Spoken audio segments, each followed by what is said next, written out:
जय श्रीराम. आज श्रीरामचरितमानस भाग 193. रामे चित्तलयः सदा भवतु मे, भो राम मामुद्धर.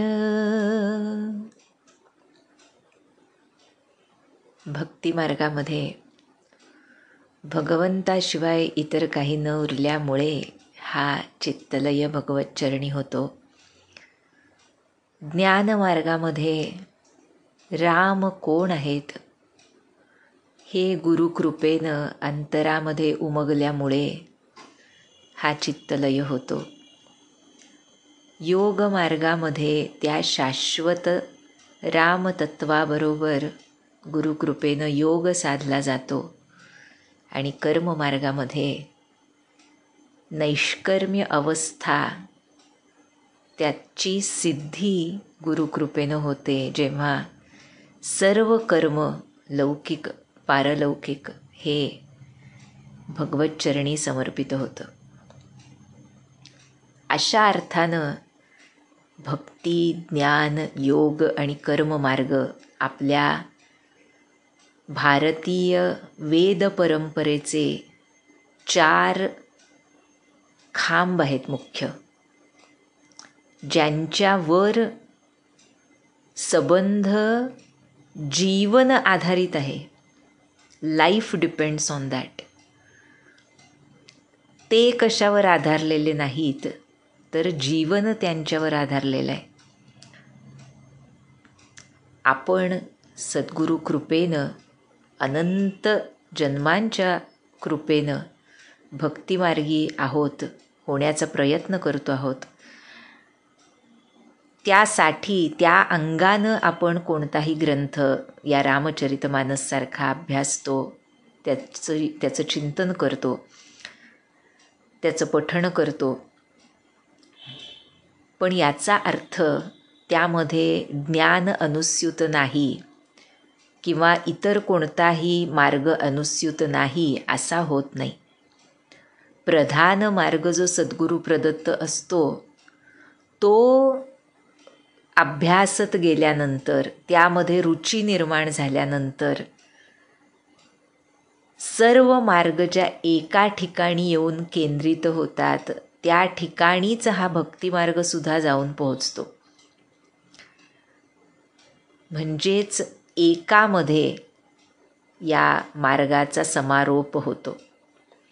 आणि यासाठीच अनेक ठिकाणी असं म्हटलं जातं की भक्तीमध्ये ज्ञान हे असतंच आणि ज्ञान हे भक्तीशिवाय परिपूर्ण मानलं जात नाही. पण जिथे भक्तीचा उद्रेक आहे तिथे त्याचं पर्यवसान ज्ञानामध्ये होणं अभिप्रेत असतं किंवा त्याला त्या ज्ञानचक्षुची गरज भासते. त्या मार्गावरून चालताना त्यानुसार आचरण घडत असताना, म्हणजे हा जो भक्त असतो ज्याची भक्ती ज्ञानामध्ये सहजी परिवर्तित होते किंवा त्यामध्येच ज्ञान अनुस्यूत असतं जसं आपण म्हटलं, त्याला तो ज्ञानचक्षु सद्गुरू देत असतो.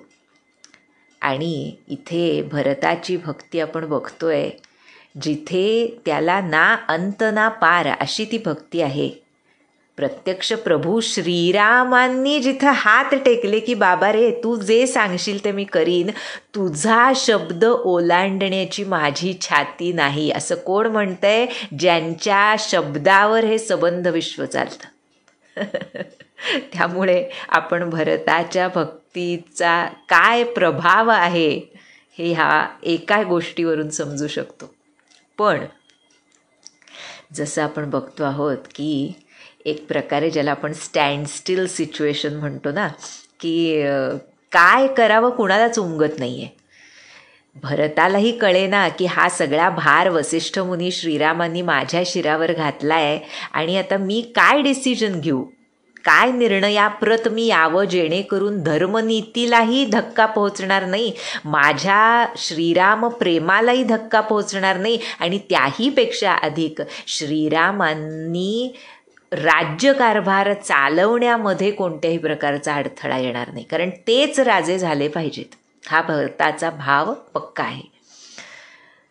त्यामुळे ह्या द्वंद्वमय स्थितीमध्ये त्या ज्ञानरूपी सद्गुरूंची जी आवश्यकता आहे ती कोण पूर्ण करतं इथे, तर प्रत्यक्ष राजऋषी महाराज जनक त्या भूमिकेतून खरं इथे चित्रकूटावर त्यांचं पदार्पण झालंय.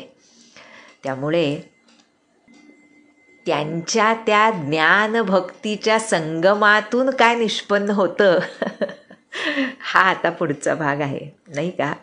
म्हणजे असं वाटतं भरताच्या भक्तीमधून ते ज्ञान निर्माण झालं आणि विदेह महाराजांच्या ज्ञानातून किंवा विदेहांच्या ज्ञानाला त्या भक्ती वाचून चैन पडेना म्हणून त्यांनी भक्तीचा पण हात धरलाय आपल्या ज्ञानाला पोषित करण्यासाठी जणू. त्यामुळे इथे विदेह आल्यानंतर, महाराज जनक आल्यानंतर सुरुवातीला अत्यंत व्याकुळ झाले, त्यांना कळेना, म्हणजे त्यांना जे बघतायत त्यांना कळेना हेच ज्ञान शिरोमणी आहेत. जे इतके व्याकुळ झालेत सीतारामांची स्थिती बघून, त्यांच्या वनगमनामुळे, त्या दशरथ महाराजांच्या निर्याणामुळे, हेच ते जनक महाराज असं वाटावं इतकी त्यांचा तो भाव उचंबळून आलाय. आणि वसिष्ठांना विदेह जनकांना सांगावं लागतंय की राजे धीर धरा, बरं का. आणि आता तुलसीदास त्यांच्या त्या भक्तिज्ञानाचं वर्णन करतायत, फार अप्रतिम आहे, पाहूया. म्हणाले, कुणाचं? विदेहराज जनकांचं. जासु ज्ञानुरबि भवनि सिनासा, बचन किरण मुनि कमल विकासा, तेहि की मोह ममता नियराई, यह सिय राम स्नेह बड़ाई. कसा आहे ज्ञानरूपी सूर्य राजर्षी जनकांचा, तर जन्म मरणरूपी रात्रीचा नाश करणारा असा राजर्षी जनकांचा ज्ञानरूपी सूर्य आहे. आणि ज्यांची वचनं, राजर्षी जनकांची वचनं कशी आहेत, मुनिरूपी कमळांना फुलवणारी अशी राजर्षी जनकांची ज्ञानवचनं आहेत. ज्यांच्याजवळ मोह आणि ममता, आसक्ती फिरकू सुद्धा शकत नाही, असे कोण आहेत? राजऋषी जनक आहेत, ज्ञान शिरोमणी आहेत. पण का बरं इतके व्याकुळ झालेत मग? तर तुलसीदास सांगतात, यह सिय राम स्नेह बडाई.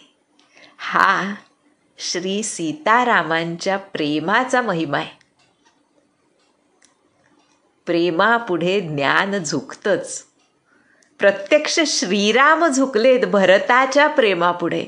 याहून मोठं काय उदाहरण असू शकतं? त्यामुळे इथे म्हणताय सीतारामांच्या प्रेमाच्या महिम्यामुळं ज्यांच्याजवळ मोह ममता फिरकू सुद्धा शकत नाहीत असे राजर्षी जनक, त्यांची अशी अवस्था झाली. आणि पुढे तुलसीदास सांगतायत, विषयी साधक सिद्ध सयाने, त्रिविध जीव जग वेद बखाने, राम स्नेह सरस मन जासु, साधु सभा बड आदरतासु. वेदांमध्ये सांगितलंय, म्हणतायत तुलसीदास, की जगामध्ये विषयी जीव म्हणजे बद्ध जीव, साधक आणि सिद्ध असे 3 प्रकारचे जीव असतात, नाही का. या तिघांमध्ये ज्याचं चित्त राम स्नेह सरस मन जासू, श्रीरामांच्या प्रेमामध्ये बुडालेलं असतं, त्याचाच साधू सभेमध्ये मोठा आदर होतो. म्हणजे तुलसीदासांनी आपल्या मार्गाचा महिमा सांगितला एका दृष्टीने यामध्ये. भक्तिमार्गी संत कधीही चुकत नाही हे सांगायला अगदी स्वाभाविक आहे आणि अगदी रास्त आहे, नाही का. त्यामुळे म्हणतात की जो श्रीराम स्नेहामध्ये बुडालाय त्याचाच आदर होतो. पुढे म्हणतायत, सोहन राम प्रेम बिनु ज्ञानू करनधार बिनु जिमि जल जानू मुनि बहु विधि विदेहु समुझाए राम घाट सब लोग नहाए. काय गोड पहा. श्रीरामांच्या प्रेमाशिवाय ज्ञानाला शोभा नाही.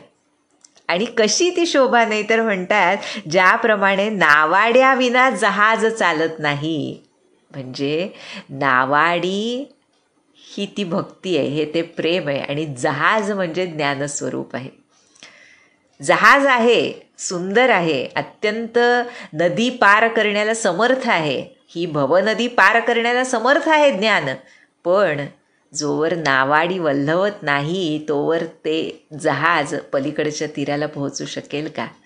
आणि तो नावाडी म्हणजे ते प्रेम आहे, ती भक्ती आहे. त्यामुळे भक्ती असेल तरच त्या ज्ञानाला शोभा आहे, असं इथे तुलसीदास सांगतायत. आणि म्हणून म्हणतायत की वसिष्ठांनी अनेक तऱ्हेनं विदेहराज जनकांना समजावलं.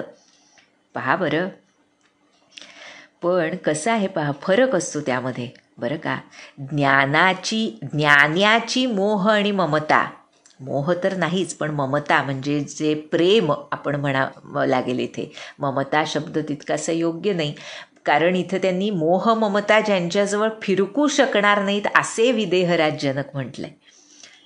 त्यामुळे प्रेम आणि मोह ममता यामध्ये फार जमीन आसमानाचा फरक असतो. आपल्याला खूप ठळक उदाहरण माहिती आहे धृतराष्ट्राचं महाभारतामध्ये, नाही का. आपल्याला भगवद्गीतेचा पहिल्या अध्यायातला पहिला श्लोक बहुतेक सगळ्यांना माहीतच असेल. धर्मक्षेत्रे कुरुक्षेत्रे समवेतायुयुत्सुवः मामकाः पांडवाश्चैव किम कुर्वत संजय. काय विचारलंय धृतराष्ट्रान महाराजांनी की मामकाः म्हटलंय पहा. म्हणजे इथे आपल्याला मोह ममता आणि प्रेम यातला भेद हवा आहे ना. तर तिथं मामका पांडवाश्चैव म्हटले. म्हणजे मामका म्हणजे माझी मुलं आणि पंडूची मुलं, सगळी राजदरबारातलीच मुलं आहेत, सगळी त्यांचीच मुलं आहेत. पण मामका हे जे हा जो शब्द मुद्दाम योजलेला आहे तो यासाठी आहे की माझ्या पुत्रांनी. त्यामुळे हा माझेपणा जो आहे त्याला मोह ममता म्हणतात. इथे विदेहराज जनकांचं प्रेम ह्या मोह ममतेपोटी नाही, माझेपणापोटी निश्चित नाही. त्यामुळे ते ज्ञानाला पूरक ठरतं. भक्ती म्हणजे समदर्शित्व. आसक्ती वाईट का, तर आसक्ती तेव्हा वाईट जेव्हा ती सीमित असते, शांत असते. तीच जेव्हा अनंत होते, जेव्हा आपल्या मुलांइतकीच जगातली सर्व मुलं प्रेमाची वाटू लागतात, त्याच इंटेन्सिटीने, त्यात कमी जास्त नाही, हे जेव्हा होतं तेव्हा त्या आसक्ती आणि ममतेचं रूपांतर प्रेमामध्ये होतं. तो प्रेमभाव भगवत भावामध्ये मोडतो. मग हा फरक आहे मोह ममता आणि प्रेमामध्ये. त्यामुळे इथे तुलसीदासांनी विदेहराज जनकांच्या स्थितीचं जे वर्णन केलं आहे ते ज्ञानामधून निर्माण झालेल्या प्रेमाचं वर्णन आहे, ते मोह ममता आसक्तीचं वर्णन नाही. हे समजून घेणं फार महत्त्वाचं आहे. आणि मग आपल्याला कळेल की या दृष्टीनं वसिष्ठांनी विदेहराज जनकांना अनेक तऱ्हेनं समजावलं. आणि त्यानंतर म्हटलंय की लोकांनी रामघाटावर स्नान केलं. कशी स्थिती आहे सर्वजणांची. सकल शोक संकुल नर नारी, शोभा सरुबीते उबिनु बारी, पशुखग मृग धन कीन आहारू, प्रिय परिजन कर कौन बिचारू। दो समाज निमिराजु रघुराजु नहाने प्रात, बैठे सब बट बिट पतर, मन मलिन कृसगात। काय अवस्था आहे पहा सगळ्यांची. सगळीकडे शोकाकुल स्थिती आहे की आता काय होणार, ही द्विधा मनस्थिती आहे. त्या दिवशी म्हणतायत भोजन तर काय, कोणी पाणी सुद्धा घेतलं नाही. प्रियजन कुटुंबियांविषयी काय बोलावं, पशु पक्षी आणि हरणांनी सुद्धा त्या दिवशी आहार केला नाही. काय होणार काय गोड वर्णन केलंय पहा तुलसीदासांनी. जिथे श्रीराम सीता आहेत तिथे सगळ्यांचीच मनं त्या चरणद्वयांच्या ठाईच आसक्त असणार याचं हे द्योतक आहे. त्यामुळे म्हणतायत की निमिराज जनक आणि रघुराज श्रीराम आणि दोन्हीकडची सर्व मंडळी यांनी दुसऱ्या दिवशी सकाळी स्नान केलं आणि सर्वजण एकत्र पहा बरं वटवृक्षाखाली जाऊन बसले. पण सर्वांचीच मनं उदास होती, शरीर अशक्त झाली होती. जे महिसूर दशरथ पुरवासी, जे मिथिलापती नगर निवासी, हंस बंस गुर जनक पुरोधा, जिन्ह जग मगो परमारथु शोधा, लगे कहन उपदेश अनेका, सहित धर्मनय बिरति बेका, कौशिक कही कही कथा पुरानी, समुझाई सब सभा सुबानी, तब रघुनाथ कौशिक ही कहेऊ, नाथ काली जल बिनु सबु रहेऊ, मुनि कह उचित कहत रघुराई, गयऊ बीती दिन पहर अढ़ाई, ऋषि रुख लखी कहते रहुति राजू, यहाँ उचित नहीं आसन अनाजू, कहा भूप भल सब ही सोहाना, पाई रजायसु चले नहाना.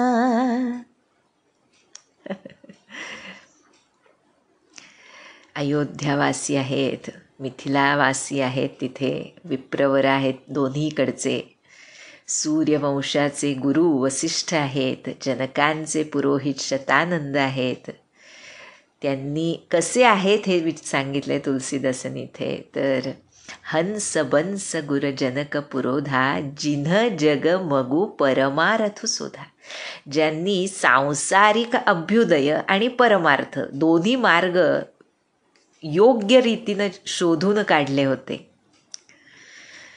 वेदांमधून जे सांगितलं आहे, उपनिषदांमधून, ज्ञानकांडामध्ये मुख्यतः, त्यामध्ये 2 गोष्टी आहेत ज्या साधायच्या असतात मनुष्य जन्मामध्ये. त्यातली पहिली अभ्युदय आणि दुसरी जी आहे ते निःश्रेयस.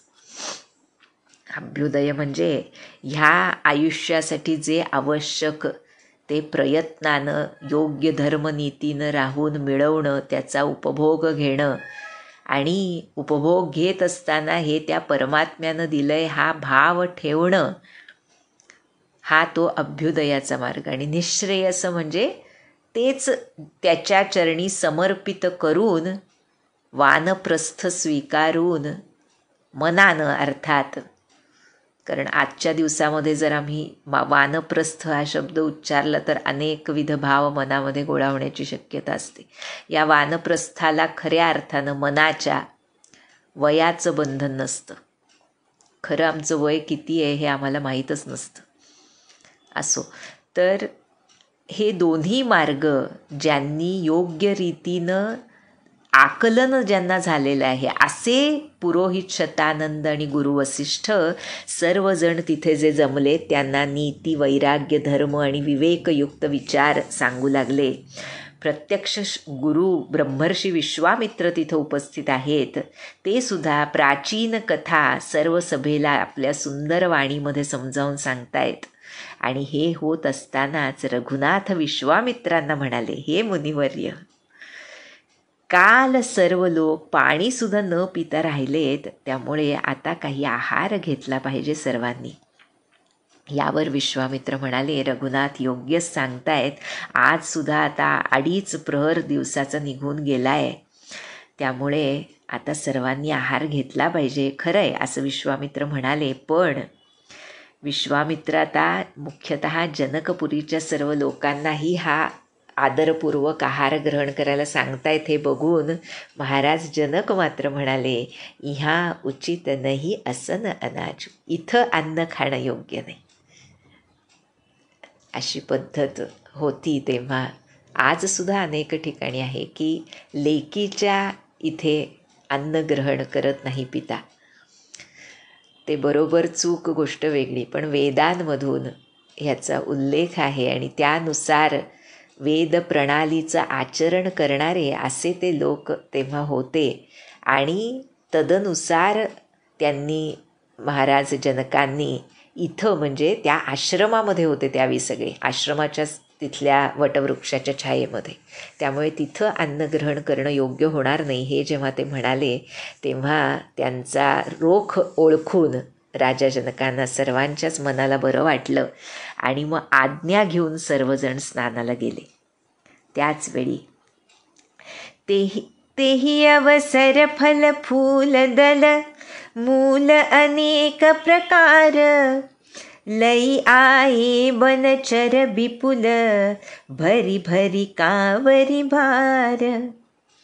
कामद भेगिरी राम प्रसादा, अवलोकत पहरत विषादा. सरसरिता बन भूमि विभागा, जनु उमगत आनंद अनुरागा. बेली बिटप सब सफल सफूला, बोलत खग मृत अली अनुकूला. तेहि अवसर बन अधिक उछाहू, त्रिविध समीर सुखद सब काहू. जाईन बरनी मनोहरताई, जनुमहि करती जनक पहुनाई. तब सब लोगन हाई नहाई, राम जनक मुनि आय सुपाई. देखी देखी तरुबर अनुरागे, जहतः पुर जन उतरन लागे. दल फल मूल कंद विधि नाना, पावन सुंदर सुधा समाना. सादर सब कह राम गुर, पठये भरी भरी भार. पूजी पितर सुर अतिथि गुर, लगे करन फरहार. एहि विधि बासर बीते चारी, रामुनि रखी नर नारी सुखारी. दुह समाज असी रुचि मन माही, बिनु सिय राम फिरब भल नाही. सीता राम संग वनवासु, कोटि अमरपुर सरिस सुपासु. परिहरि लखन राम वैदेही, जेहि घरु भाव बाम विधि तेहि. दाहि न दई मोहि सब सबहि, राम समीप बसिय बन तबहि. मंदाकिनी जनुति हुकाला, राम दर सुमुद मंगलमाला. अटनु रामगिरी बन तापसथल, असनु अमीय समकंद मूल फल, सुख समेत संबत दुई साता, पल सम होहिन जनिय ही जाता। एहि सुख जोगन लोग सब, कहि कहास भागु, सहज सुभाय समाज दुहु, राम चरण अनुरागु। एहि विधि सकल मनोरथ करही, बचन सप्रेम सुनत मन हरही, सिय मातु तेहि समय पठाई, दासी देखि सुअवसरु आई। सर्वांची अनुमती घेऊन राजा जनक आणि त्यांचा सर्व परिवार स्नानाला गेले. त्याच वेळी अनेक प्रकारची फळं, फुलं, पानं, कंदमुळं या पदार्थांच्या कावड्या घेऊन कोल किरात हे वनवासी लोक आले. काय भाग्य आहे पहा त्यांचं, आणि काय देण्याची बुद्धी आहे पहा. खरोखर इतकं इतकं इतकं शिकण्यासारखं असतं ह्या साध्या सामान्य भोळ्या भाबड्या लोकांकडून. मुख्यतः आमचे महाराज म्हणतात जे शिकायला हवं ते म्हणजे सरलता. ही सरलता अंतरात आली की भगवत दर्शन झालंच. केवळ ती सरलता नसते म्हणून तो मायेचा पडदा आहे, किंबहुना तो मायेचा पडदाच त्या सरळपणाच्या विरुद्ध वृत्तीचा आहे एका दृष्टीनं. त्यामुळे असे हे लोक आले तिथं, आणि तिथले पर्वतसुद्धा श्रीरामांच्या कृपेमुळे मनोवांछित वस्तू देणारे असे बनले. केवळ दर्शनानं ते पर्वतसुद्धा सर्व दुःखांचं हरण करत नद्या, तलाव, वन आणि सर्व जो तिथला भाग आहे त्यामध्ये जणू आनंद आणि प्रेमाचा सागर उसळत होता असं म्हटले तुलसीदासांनी. खरं बघाऊ जाता प्रसंग अत्यंत करुण आहे, पण तिथे सीतारामांचं सानिध्य आहे ना, त्यामुळे लोक व्याकुळ का आहेत, ह्याचं भविष्यात काय होणार आहे, ह्याच्यातून काय निष्पन्न होणार आहे याबद्दल व्याकुळता आहे. पण आता तिथे जे ते आहेत ते सीतारामांच्या सहवासामध्ये आहेत, त्यामुळे सर्वच आनंदात आहेत. वेली वृक्षसुद्धा फुलांनी भरून गेलेत. पशु पक्षी भ्रमर अत्यंत मनोहर बोल बोलतायत आणि उत्साह दाटून आहे सगळीकडे. सुगंधी मंद वारं वाहतंय. त्या वनाच्या मनोहरतेचं वर्णनच करणं कठीण आहे म्हणतात तुलसीदास. जणू पृथ्वी माता, आहा, जणू मही करती जनक पाहुणाई. जनक महाराजांचा पाहुणचार ही पृथ्वी माता जणू करते.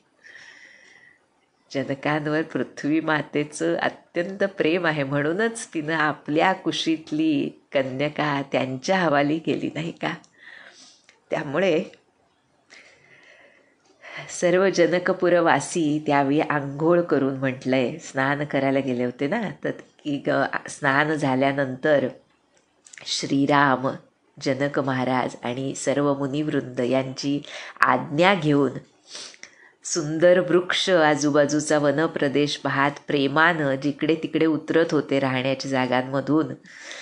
सुंदर अमृतासारखी पानं, फळं, कंदमुळं यांचे भारे श्रीरामांचे गुरु वसिष्ठ यांनी सर्वांकडे, जनकपुरीतून आलेल्या सर्वांकडे भरभरून अत्यंत आदरानं पाठवले होते. तेव्हा ते सर्व लोक पूजी पितर असुर अतिथी गुर, पितर देवता अतिथी आणि गुरु यांची पूजा करून फलाहार करू लागले. अशा रीतीनं काही काळ निघून गेला. श्रीरामांच्या दर्शनानं सर्व स्त्री पुरुष अत्यंत सुखी होते. आता दोन्हीकडच्या लोकांची मनात एकच इच्छा होती, बिनु सिय राम फिरब भल नाही. आता श्री सीतारामांना घेतल्याशिवाय परत जाणं काही चांगलं नाही. पण जसं आपण म्हणतो, हॅव्हिंग सेड दॅट, सीतारामांच्या सोबत वनात राहणं म्हणजे कोट्यवधी देवलोकांमध्ये निवास करण्याजोगं सुखदायक आहे. त्यामुळे पुढे तुलसीदास म्हणतात परिहरी लखन राम उभय देही जेही घरू भाव बाम विधितेही. आहा श्रीराम सीता आणि लक्ष्मणाला सोडून ज्यांना आपलं घरच बरं वाटतं दैव त्यांच्या विरुद्ध आहे असं समजावं. पहा बरं, ज्यांना आपलं गुरुगृह आपल्या घराहून प्रिय नाही ते लोक अभागी होत नाही का, आपण म्हणतोच ना. तोच भाव इथे तुलसीदासांनी व्यक्त केला आहे. आणि पुढे म्हणतायत की दैव जेव्हा अनुकूल असतं तेव्हाच असा राम समीप बसी बनतवही. खरोखर नाही का, श्रीरामांजवळ मनात निवास तेव्हाच घडू शकतो. कशी दिनचर्या आहे त्या लोकांची. मंदाकिनीमध्ये त्रिकाळ स्नान, आनंद मांगल्याची रास असलेल्या श्रीरामांचं नित्य दर्शन, श्रीरामांसोबत तिथला तो कामदनाथ पर्वत, वन आणि विविध तपस्व्यांच्या स्थळांमधून फिरणं, अमृतासमान मधुर कंदमुळं फळांचं भोजन, ह्या सुख सोहळ्यात म्हटलंय पहा. सुख समेत संबत दुई साता पलसम होईन जनियही जाता. म्हणजे अशा या सुख सोहळ्यात 14 वर्ष एका पळासारखी निघून जातील, केव्हा गेली कळणार सुद्धा नाही. म्हणजे दोन्हीकडच्या समाजांची इच्छा आहे की आम्ही इथंच वसावं, वनामध्ये. जाऊ दे काय घरदार, काय आमची संपत्ती, काही कशाला अर्थ नाही.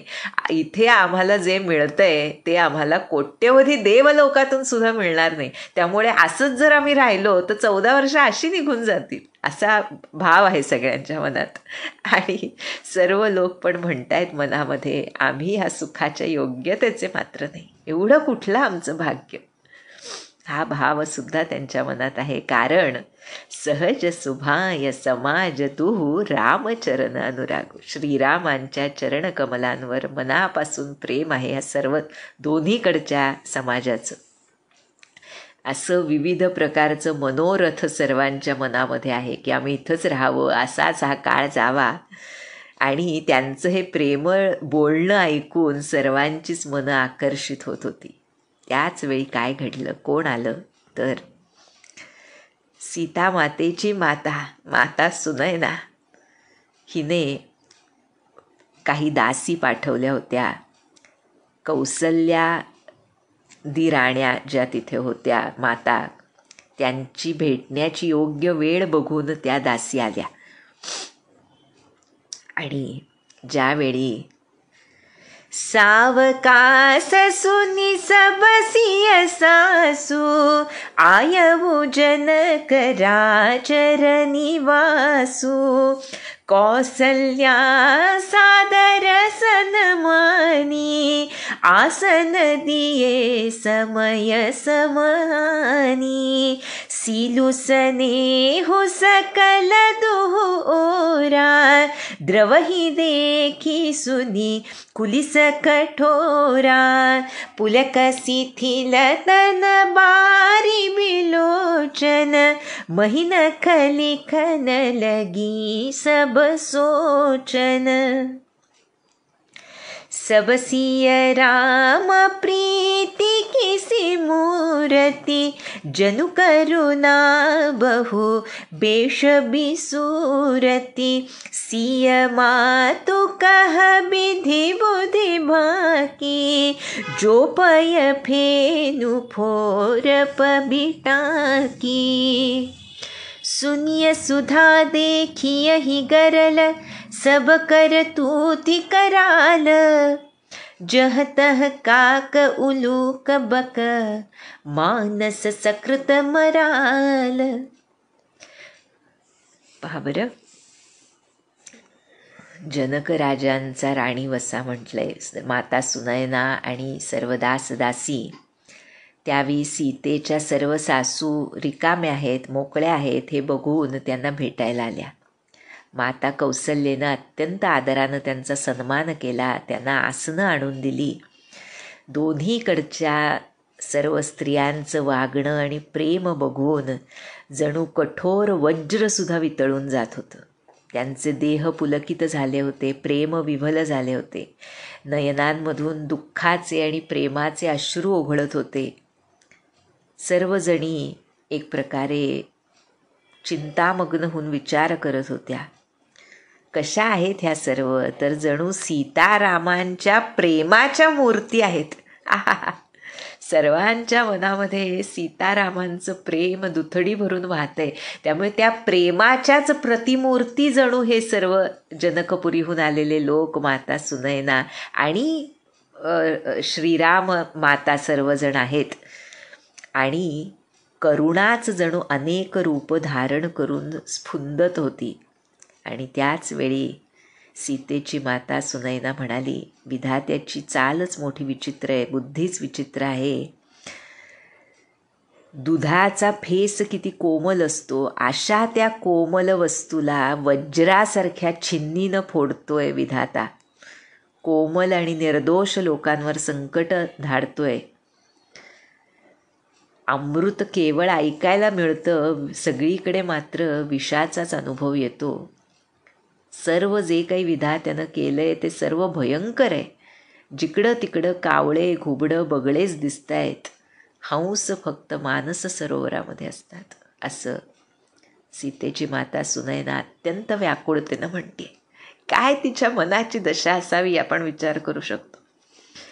त्यामुळे पुढे म्हटलंय, सुनी सोच कह देवी सुमित्रा, विधिगति बड़ी विपरीत विचित्रा, जो सृजी पालई हरई बहोरी, बालकेली सम विधिमति भोरी, कौसल्या कह दो सुन काहू, कर्म बिबस दुख सुख छति लाहू, कठिन कर्म गति जान विधाता, जो शुभ अशुभ सकल फलदाता, ईसर जाई शीस सब ही के, उत्पत्ति थिति लय बिषहु अमी के, देवी मोह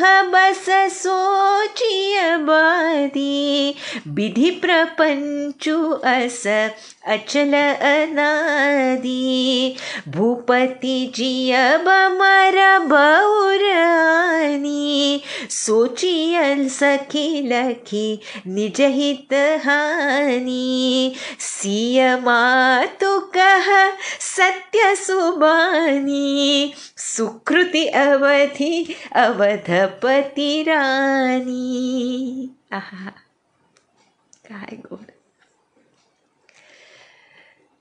जेव्हा सुनयना माता हे बोलली त्यावेळी सुमित्रा माता अत्यंत दुःखानं म्हणतीये की खरंच विधात्याची चाल विपरीत आणि विचित्र आहे. सृष्टी निर्माण तर करतो तो, त्याचं पालनही करतो आणि मग नष्ट करतो. कशी आहे विधात्याची बुद्धी? तर बाल केली समविधिमती भोरी, बालकाच्या खेळासारखी अविचारी अशी विधात्याची बुद्धी आहे जणू. पण याच वेळी राम महतारी कौसल्या माता म्हणाली, नाही ग, दोष कुणाचाच नसतो. दुःख सुख हानी लाभ या गोष्टी कर्माच्या अधीन असतात आणि कर्म गतीच कठीण आहे आणि फक्त विधाताच ती जाणतो. तोच शुभ आणि अशुभ कर्मांची फळं देणार आहे. त्यामुळे ईश्वराची आज्ञा सर्वांच्या शिरावर आहे. ईश्वरेच्छा बली असे जे म्हटलं जातं की उत्पत्ती स्थिती लय अमृत विष हे सर्व त्या ईश्वराच्या अधीन आहे. त्यामुळे हे देवी माता सुनयनेला म्हणते आता की मोहानं दुःख करणं व्यर्थ आहे. विधात्याचा प्रपंच हा असाच अचल आणि अनादी आहे, अटल आणि अनादी आहे. महाराजांच्या जगण्या मरण्याची गोष्ट मनात आणून आपण जी चिंता करतो ती हे सखी आपण आपल्याच हिताची होणारी हानी बघून स्वार्थामुळे करतो. काय माय आहे पहा ही. काल जे आपण कालच्या का परवाच्या भागात बघितलं ना, महाराज जे सांगायचे एखादी व्यक्ती गेली की ती आपण आपला स्वार्थ त्यामध्ये आता कमी झाला या भावनेनं आम्हाला दुःख होत असतं. एक्झॅक्टली ह्याच शब्दात इथे कौसल्यमाता सांगते, सोचिय सखी लखी निजहित हानी. आपल्या स्वार्थामुळे आपण हानी म्हणतो त्याला. यावर सीतेची माता सुनैना म्हणतीये, तुमचं म्हणणं अगदी योग्य आणि सत्य आहे. साहजिकच आहे, तुम्ही असं का म्हणणार नाही, कारण तुम्ही पुण्याची परिसीमा असलेल्या अयोध्यापती महाराज दशरथांच्या महाराणी आहात, त्यामुळे तुम्ही असंच म्हणणार. पण यावर पुन्हा कौसल्या माता दुःखी मनानं म्हणतीये, काय माता आहे पहा, म्हणतीये, लखनु राम सिय जाहू बन भल परिणाम न पोचू गहबरी हिय कह कौशिला मोही भरत कर सोचू. आहा. कौसल्या माता दुःखी मनानं म्हणतीये की श्रीराम लक्ष्मण सीता वनात राहणार, त्याचा परिणाम चांगलाच होईल, काही वाईट होणार नाही. माझा पुत्र वडिलांची आज्ञाच पालन करतोय आणि पत्नी धर्म म्हणून सीता त्याच्यासोबत गेली आहे, सेवक धर्म म्हणून लक्ष्मण त्यांच्यासोबत आहे, त्यामुळे त्यांचं चांगलंच होईल. पहा बरं कौसल्या माता काय म्हणते. पण म्हणते, मोही भरत कर सोच, मला काळजी वाटते ती फक्त माझ्या भरताची. आणि ह्या भरताची काळजी तिला का वाटते ह्याचं स्पष्टीकरण पुढे आता माता कौसल्या देतीये. इतका गोड निस्वार्थ बोध आहे त्यामध्ये आमच्यासाठी की कसं आमचं हृदय माता कौसल्येसारखं सरळ झालं पाहिजे, तिच्यासारखं निस्वार्थी झालं पाहिजे, तिच्यासारखं सर्व समावेशक झालं पाहिजे, तिच्यासारखं समदर्शी झालं पाहिजे. हा बोध आम्हाला माता कौसल्या करेल आणि त्याचं वर्णन अप्रतिम रीतीनं तुलसीदासांनी केलं आहे.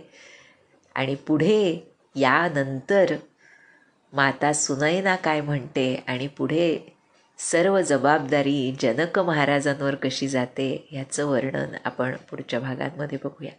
जानकी जीवन स्मरण. जय जय राम.